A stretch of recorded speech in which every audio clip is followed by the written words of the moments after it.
Welcome back. It is Monday, May 13th in the NBA. My three best bets are on the way. What's going on, everyone? My name's Austin from Calling Our Shot. We got some more playoff games. Let's dive into our favorite picks. But first, we must do a recap of how we did yesterday, a 1-2 day. And man, it should have been much better than that. Nikola Jokic is over in points, pretty sweat-free. A little sweaty as he got into some foul trouble in the second half, but he got the job done easily. What he ended with 33, 35 points. Andrew Nembhard was one that really aggravated me. He ended with 9 points on the hook. He had 9 points with 11:42 left in the third quarter. He just obviously didn't play in the fourth and didn't really get any more field goal attempts after that shot. Just painful. Really felt like the right read there, but the Knicks did not keep it competitive. So Jalen Brunson, a large part of that, he did not play well yesterday either. 1-2 day really feels like the last 2 days we've had some pretty good reads. So hopefully we can dominate today and get back to the winning ways that we are used to doing all season long. Hasn't been the greatest last week, but it's a new week. It's a Monday. Let's dive into the picks. Yesterday, it did say to go down below in the comment section and comment your best long shot pick. And we had a ton of long shots that were smacking. I said I would give away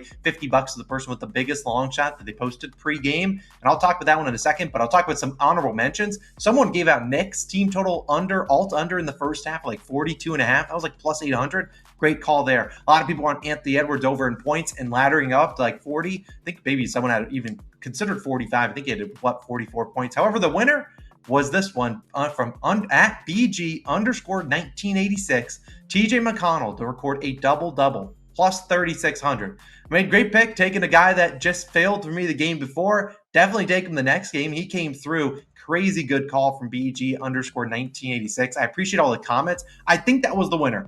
You guys, there was like 470 comments on yesterday's video. I tried to go through each of them, pick out the one that I thought was the highest odds. TJ McConnell was the one that I found. If you happen to give out one that was bigger than that, don't complain. You got a big payday. Leave me alone. I had to go through it for like an hour trying to find the favorite comment. And that was the one that I thought was the winner. I went through, like I said, over 450 comments. Appreciate all the love and support. Today, we're doing another giveaway. Here's what we're doing. If I don't have a winning card today, but don't go 2-1 or better on the three picks I'm about to talk about, I'll give away $50. Here's how to enter. Number one, you got to be subscribed. That's pretty easy. Go down below, hit that subscribe button. Number two, comment down below your favorite NBA player of all time. It could be a recent player playing active, a retired player. It could be a sleeper. Maybe you're like, this guy needs more respect. One of my guys I love, Josh Smith. You know, Atlanta Hawks. They got the number one pick too. Favorite player of all time. I'm curious what your guys' opinions are down below. They don't have to be a popular player. They don't have to be a really good player, but maybe a guy that you enjoyed watching on your favorite team. Go comment that down below. Subscribe. If I don't go 2-1 or better in today's picks, we'll give away $50 to one random person that does those two things. But hopefully I don't have to give away some money tomorrow, because hopefully I can go 3-0 today, and hopefully we can dominate. The first pick of the day, we're going to the late game, Thunder Mavs, and I have a money line pick here. Sound the alarms.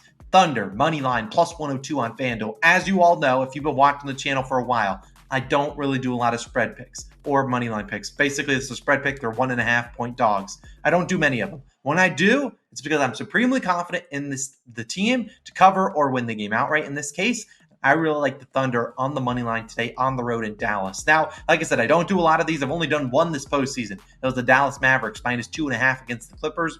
Sweat-free. They won by like 30 points. So why am I rolling with the Thunder on the road? Now, obviously, there's clear motivation here as the Thunder need this game to avoid going down 3-1. But also, if you look at the two games, I'm not so confident the Mavs can string together a third straight win against OKC. You look at Dallas, they lost game 1 by 22 points. Did bounce back in game 2, won by 9. And then game 3, they won that one by 4 points. OKC, like I said, obviously needs to win this game. So there's going to be motivation for OKC to show up. I'm not basing a pick on that. However, we just look at the three-point shooting. That's what a lot of these games comes down to, is the three-point shooting. And so far, the last few games, the Thunder have not been able to make shots. In game 1, the Thunder shot 46% from 3. In game 2, 33%. Game 3, 33% again.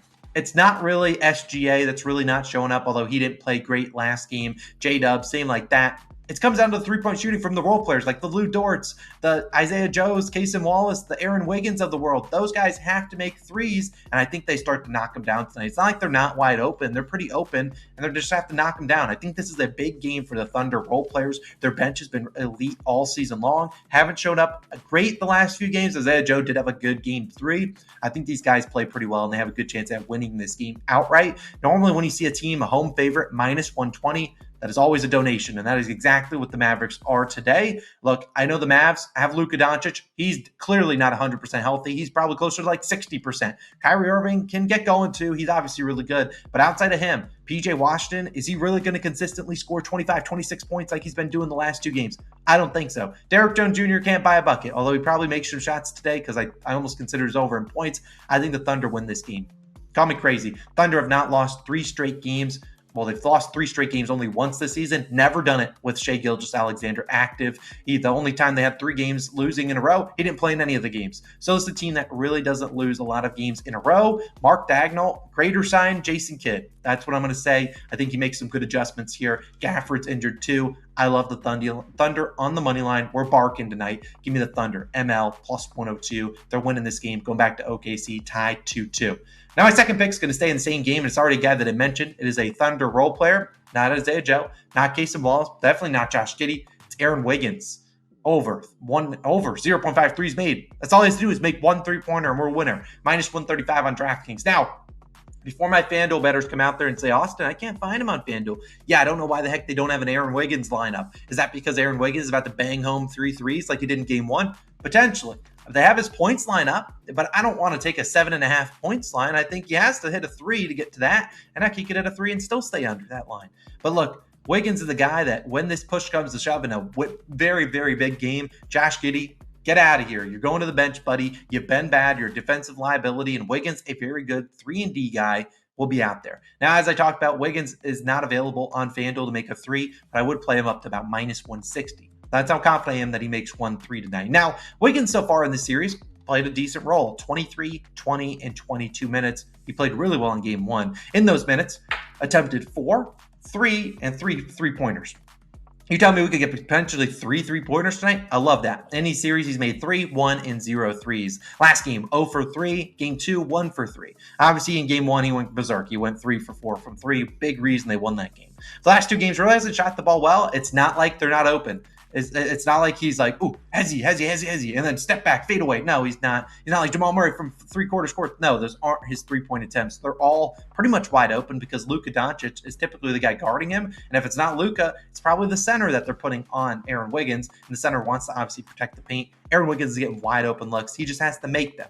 And obviously that's calling. You're going to need a lot from him. But in the regular season, Wiggins averaged about 15 minutes per game. In those minutes, shot about 1.5 threes a game, shot 49% of those attempts. He's made 1 3-pointer in 73% of games that he sees 15 or more minutes. Obviously, Mark Daigneault could change up the rotations, and Wiggins doesn't play a lot of minutes, but he's been really good for him. And this is a guy that I think will consistently be open in the corner. And I just think SGA needs to stop saying, you know what, I got to carry the team on my back. Let your role players help you out. Wiggins is one of those, almost a 50% 3-point shooter, coming off an 0 for 3 game. I think he bangs one home for us here. He's also, if you look at the Mavericks, 23rd and 25th defensively guarding both corners. That's where Wiggins is going to be camping out, is in those corners. I think he bangs home a 3 tonight. Should play about 20 to 25 minutes. He's knocking down a 3. There's always a chance he starts over Josh Giddey. I wouldn't say that was crazy to predict, but I don't think he starts. I think he plays 20 to 25 minutes. I think he bangs home 1 3. Give me his over. 0.5 threes made. Sorry, FanDuel bettors. Blame the book. I don't know why they don't have a line for him. I don't hate his points, but like I said, 3 is much better way to go. Minus 135, a little juice, but Wiggins is banging home a 3 tonight, and the Thunder are winning outright. Wiggins might mess around and make 4 threes if you sass him enough. My third pick of the day is going to be an under. It's going to go to the Celtics and Cavaliers game. And this is a guy that he played really well last game.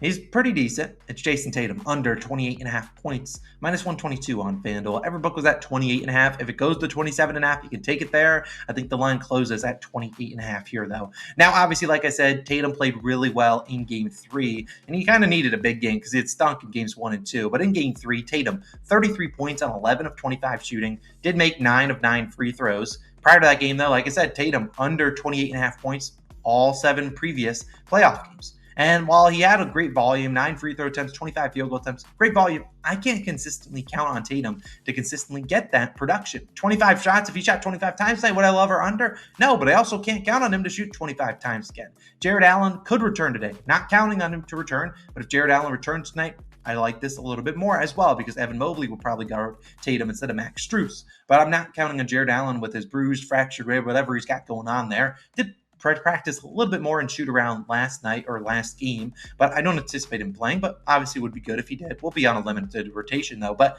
I mean, I just don't trust Tatum. There's a lot of scorers on the Celtics. Last 2 games, Derek White's been a no-show. We've seen Derek White go off some games where he gets like 26 to 30 points. If he gets close to one of those type of games, don't see Tatum scoring 30. Jaylen Brown's a guy that I just don't think the Cavs have a great matchup for, and I think they're willing to let Jaylen Brown beat him one-on-one. Drew Holiday probably not doing much today, but Al Horford hasn't done much. He's tanked the last few games. Maybe he's due a 15 to 20 point game.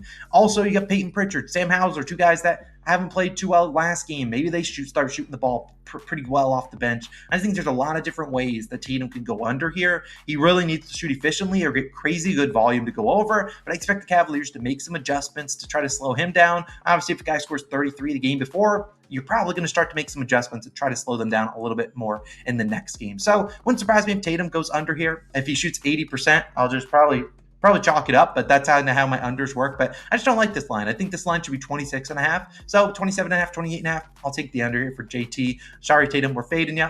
I don't really root for blowouts, but I'll allow a blowout in this game. Hopefully it is Derek White with a 40-point blowout win over the Cavs. I'll take that. Give me Jason Tatum's under 28.5 points as my third and final pick of the day. Those are my 3 picks, as I said at the top of the show. If we don't go 2-1 or better on those 3, Jason Tatum's under, Aaron Wiggins to make a 3, and Thunder moneyline, I will give away $50.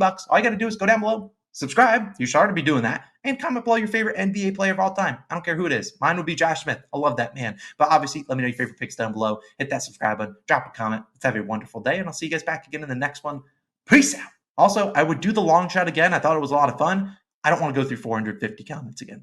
I love you guys. I love reading all the comments. But man, that was stressful. Going through all of them, making sure I didn't miss a single one. Either way, guys have a great Monday. Let's have a great start to the week. 3-0 card. I'll see you guys back tomorrow with the brooms out. See you then. Peace.